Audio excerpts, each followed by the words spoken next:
We've got some sizzling hot Lakers rumors to get into. Is the Jaren Jackson Jr. trade dream over for the Lakers? Also, could the Lakers seriously trade for Mark Williams? Is that even a possibility? All that more coming up next on The Big Lead.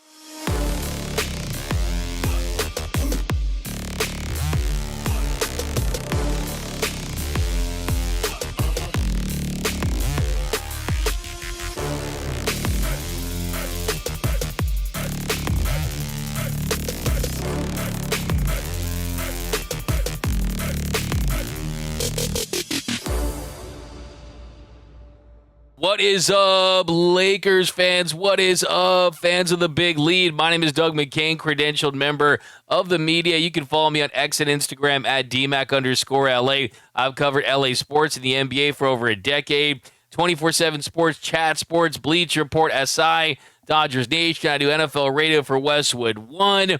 If you're new to The Big Lead, it's the hottest stories in sports in less than an hour. I am a lifelong bleeder of the purple and gold. I've covered the team, and there's going to be a lot of Lakers talk. It's an LA-based show, so lots of Lakers talk. So what is the latest? Well, the dream of possibly getting Jaren Jackson Jr., well, apparently there's no chance, and this is according to Brian Windhorst. Windy said this morning on Get Up, quote, no chance that the Lakers could acquire Jaren Jackson Jr. Said, quote, absolutely not worthy discussion. Look, I think Jaren Jackson is now in a position to sign a contract extension of over $200 million. I would feel very strongly that's going to happen. Now, the 2025-2026 season is probably going to be the last one for him on his current deal if he doesn't get a deal done. But Tim Bontemps of ESPN, he's saying the team is looking to give him that extension, and we'll see if that actually gets done. Bontemps said that Memphis is not looking to deal either, and that Jackson or John Morant, despite moving Bane, that the team suggests that they're just going to keep those two. So, I mean, they're going to build around them, and while it'd be great to see LeBron James, Luka Doncic, and Jaren Jackson Jr. on the same court playing for the same team, it doesn't appear likely. He's 25 years old. He's a Defensive Player of the Year player. He's got 2 All-Star nods, got 2 block titles, got 3 all-defensive teams. He averaged 22.2 points per game, 5.6 rebounds, 1.5 blocks, and 1.2 steals per game last season. He'd be the perfect addition to this Laker team, but right now it looks like that is not going to be a possibility, at least at the moment. Now, they are looking at adding a center, though. That is the plan for this Lakers team. They want to add a center. They're going to be doing that all off season. And we talked last week about Walker Kessler. Well, they're still very intrigued about the possibility of trading for the Utah Jazz center. ESPN NBA insider Dave McMenamin, he was on ESPN, and he said, quote, the only thing on that front is that Walker Kessler remains a name the Lakers are intrigued by, whether that will lead to any sort of deal. Obviously, last year, the asking price was too steep, and obviously the Lakers ended up pivoting those assets that they were considering moving to the Jazz to get Kessler in order to do the Luka Doncic trade. That came off the table after the Luka trade. If they do revisit it, that remains a player that the Lakers feel could fit to void that they need to fill that void at the center spot. I'm not reporting anything's moving towards a deal or picking up steam or anything like that, but Kessler remains on the Lakers' radar. So, look, I mean, that's what you would expect at this point. When you are in the market for a center, you want to definitely cast as wide of a net as possible, especially at this stage of the summer. And Kessler is certainly a guy that you would want, especially when you look at his contract. Very affordable, is very young. He'd make a ton of sense for this team. But it just remains to be seen if the Lakers can put together a package that the Utah Jazz would want. Because right now, the asking price is very steep. And when there was some momentum last season when it came to getting a deal done for him, the Jazz wanted the 2029 and 2031 first-round picks unprotected from the Lakers. And the Lakers ultimately declined and used that 2029 pick to trade for Luka Doncic, and we know the rest is history on that deal. And of course, you don't regret doing that. You get yourself a superstar entering his prime, but that is one less asset that you have to work with. So here's another thing. Could the Lakers try to revisit a Mark Williams trade? The saga of last season, where it looked like, hey, Anthony Davis, he wanted a center for so long, and the Lakers were like, nah, not for you. Not for you. We're going to trade you. And then Luka Doncic gets here. It's like, hey, Rob, can you give me a center? And he's like, on the double, Luka. We'll get you a center. And just like that, Mark Williams was a Laker for 72 hours. But we know what happened next. The Lakers, they trade for Mark Williams. And then after it, well, everything fell apart because they called it off 2 days after the trade deadline. The Hornets were pretty unhappy about it, but nothing really came out after that. And then there could be a chance to put that deal back on the table and restart negotiations if they wanted to. There's no reason why they couldn't, because you still have the framework for a potential deal. There's clearly interest from the Hornets standpoint in the assets the Lakers have. So would he fit the Lakers? That's the question. Well, there's no doubt about that if he's healthy. That is the only issue with Williams, is his inability to stay healthy. And clearly when they looked under the hood and they weren't able to really greenlight that trade because they had their doubts. But still, I mean, if you look at last season, after the All-Star break, he played in 21 of the Hornets' final 29 games. If that team was contending, if they were in the playoff mix, you have to assume that maybe he would have played in even more games. And when he was out, it was his foot or it was rest. So the foot injury and the scare there is what prohibited teams from pursuing him. But the Lakers, they saw the upside. And he did speak during his exit interview after the season, and Mark Williams said, health-wise, I'm in a great place. Obviously, I finished the year. Besides the start of the season, I was playing every game besides the back-to-backs. The foot feels good. I'm fine. No issues there. After the All-Star break, I was able to be more the player that I want and be in more of a rhythm and to have some pretty good games at the end of the year. So it's tough to imagine the Lakers' concerns were about the short-term pocket there of 29 games, but really it was more that, okay, how's he going to stay healthy in the course of multiple seasons, because you don't want to give up the limited assets that you do have for a player that you're afraid is not going to be available for the duration of that run. And if you look at where the Lakers are at, I mean, you got Dalton Knecht still, you have a first-round pick, and you have a pick swap. So the truth is that at least a couple of those would have to be on the table for that deal. Would you do a straight-up trade with Dalton Knecht for Mark Williams? If that was the case, even with the injury history, based on the Lakers' needs and their salary situation where it's going to be difficult to get high-level players at those positions, I mean, you're just not in a position to be a chooser because you're more of a beggar right now. And if it takes having to take an injury risk on a player that at least has flashed the potential to be one of the better big men in the league, but his issue is health, then I think that if you truly are all in on the Luka Doncic and LeBron James experiment, then it's something you have to consider. I mean, would it take a first-round pick to get Mark Williams? It might.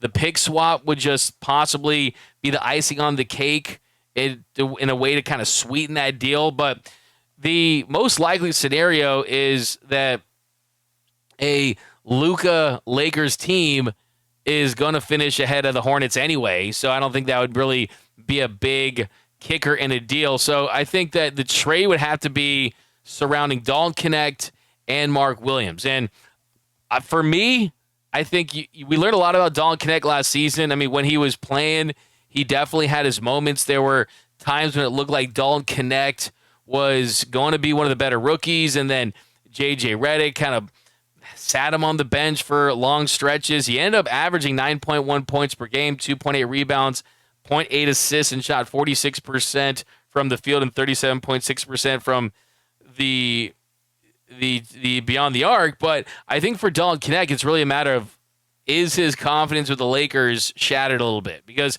he definitely looked like he was sulking a little bit on his way back, and if he was truly embracing this team. And of course, it's got to be tough to be traded and have the message sent, hey, we don't think highly enough of you to want you to be a part of our long-term future. We just want to use you as a trade asset to get a piece to help Luka Doncic. So it's got to be a humbling feeling for a player that has been looked upon as really the best player on his team throughout his career for long stretches. So I'm sure there's a little bit of that, but the question of how realistic of a trade possibility is this, I think, look, the Lakers are the ones that rescinded the trade, and it wasn't because they didn't like Mark Williams, right? It was because of the injuries, because of those circumstances, and now the trade deadline has gone, right? They're not operating on a deadline. The Lakers have the options, and it's not completely uncommon for something to come up in the medicals and physicals for a team to renegotiate and redo a trade. But in this case, you couldn't do that because the trade deadline had already passed. So that's not even something that's possible. So I do think there's a world that the Lakers could contact the Hornets and they could have a conversation now that you don't have that trade deadline that is forcing them to fast track a deal and also limiting what they can do after the medicals have looked at. So I'd be curious to see if they could have a longer conversation about this, what would transpire.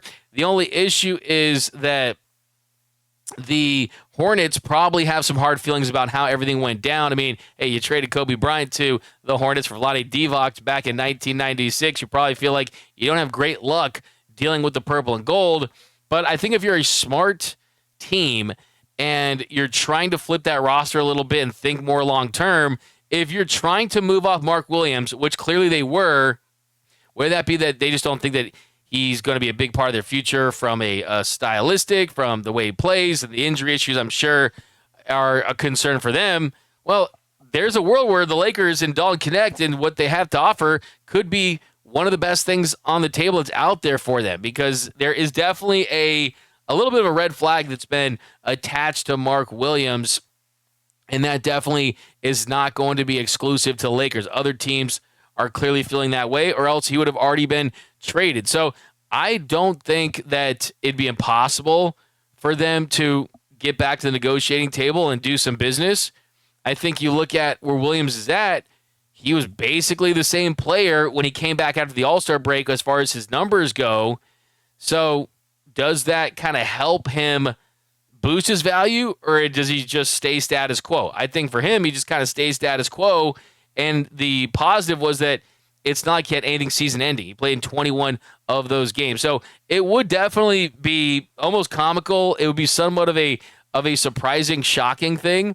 But I think when you look at where Williams is at, he's looking to get paid over $20 million a season for his next contract. So that is kind of the big kicker, right? Is he going to be kind of the Paul George of centers, but not as talented? Things like that. So that is kind of where I'm at on Mark Williams. I definitely would consider it, depending on the price, depending on what's available. It's not my plan A, B, or C, but for me, if I'm Rob Pelinka, I'm scrambling to do anything I can to get Luka and LeBron James a viable center option. I don't think Jackson Hayes is the answer. I don't think there's anything internal that's the answer. And if they start the season and they haven't addressed that, then I'll just be honest with you. Like I said, I pride myself in being the keep it 100, keep it a buck Lakers show. And by doing that, we have to be honest. And I just don't think if they ignore that they'll have any realistic chance of getting over the hump. We saw what happened in that first round when the Lakers made Rudy Gobert look like he was Kareem Olajuwon Russell O'Neal, right? So you can't have that again.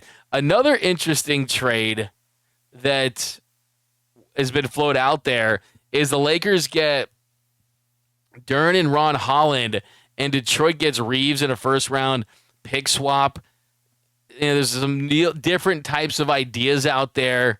And look, I see people out there, and it's a big debate about kind of what to do with Austin Reeves. And look, I think Austin Reeves is having himself a pretty interesting offseason because he has had to listen to these rumors and see them. Well, he did do a interview, and he said about the future of the Lakers, Austin Reeves said, I think the sky is the limit for us. We're moving in the right direction. Obviously, adding Luka, it gives you a Hall of Fame player, such a young age, that you can build around. And then obviously still having Braun, the IQ, and still running around at 40 years old. But I want to be in LA. I want to play my whole career in LA. I love it there. I love the fans, love the weather, love the golf. And obviously the Lakers is the best organization in baseball. And then when he was asked about the trade rumors, he said, I don't pay attention to it. I keep my head down and work, and I feel like that's the only reason I am where I'm at. So it's going to be interesting to see if the Lakers maintain that commitment. I'm sure that it was reassuring for Austin Reeves for the news to come out. The Lakers, unless there was a high-level all-star player, someone like that they could acquire for Austin Reeves, that they were going to stick with him. And then I think from the Lakers' point of view, this is something you want to hear too, and the fans as well, is that he's committed to this organization. He says things like they're the best organization with the best fans. He loves it here. And the truth is, the Lakers did a great job in finding Austin Reeves and developing him. And now the big question is, when are you going to pay him and how much is that going to be? Because if you look at just the regular season, 20.2 points per game, 4.5 rebounds, 5-point assists per game, played 73 games. He started every single one of those 73 games. Yeah, you're in line for a big bag, especially when you can make the case that his prime years are still ahead of him. And I think the number one question I have if I'm the Lakers is, how well does Austin Reeves complement Luka Doncic? Is he a great fit, a perfect fit, a good fit, an average fit? Do we think that there are ways that we can schematically make them work better together, as far as, is Austin Reeves better with some staggered minutes as a dominant ball handler? I mean, closing games, things like that. How do they feel about Austin Reeves and how close they think that he is to reaching his ceiling? I think that that's kind of a question the Lakers need to ask. But, I mean, there's no doubt about it. I mean, I know that I've been critical of Austin Reeves just because he did not show up in the playoffs, and he was a guy that they schemed for, and he just did not deliver. And they needed him to bring his A game against the Timberwolves. Instead, he was at a C. And there's no doubt in that. But if I'm keeping it fair with all this, those numbers I just read off at 46% from the field, 37% from three, 87% from the charity stripe, at $14 million a year, he was an absolute bargain, an absolute steal. And it's going to take a while to kind of process why things didn't go right for him in that first round. But those are the kind of numbers, that's the kind of production that in this league gets you a contract worth $25 to $28 million per year. He's just worth it. And not just for the Lakers either, for multiple teams out there. So I do think that you need more shooters, you need more frontline guys, but Austin Reeves, he definitely is a additive player for every team in this league. And I don't think it's hating on him to just say that, hey, Austin brings value, but he also wants to have a bigger contract. So the bigger the contract is, then you start to look at that production just a little differently. So he's not this Linsanity type player, right? I mean, he's sustained this for a long period. And just to give you some context, I mean, just look at the league look at the league and the players that are making around $30 million in 2026, 2027, that year where you're going to have to pay him. Tyler Hero, $33 million. Emmanuel Quickly, $32 million. Jalen Suggs, $32 million. Aaron Gordon, $31 million. Andrew Wiggins, $30 million. Jalen Johnson, $30 million. RJ Barrett, $29 million. I mean, just look at Derek White, 28. Jared Allen, 28. I mean, lots of guys getting paid. And, hey, there's been a big bump in pay around the league. Now, I do think that if you did pay him, you kind of secure his role a little bit. I think he was playing a little injured in the playoffs for sure.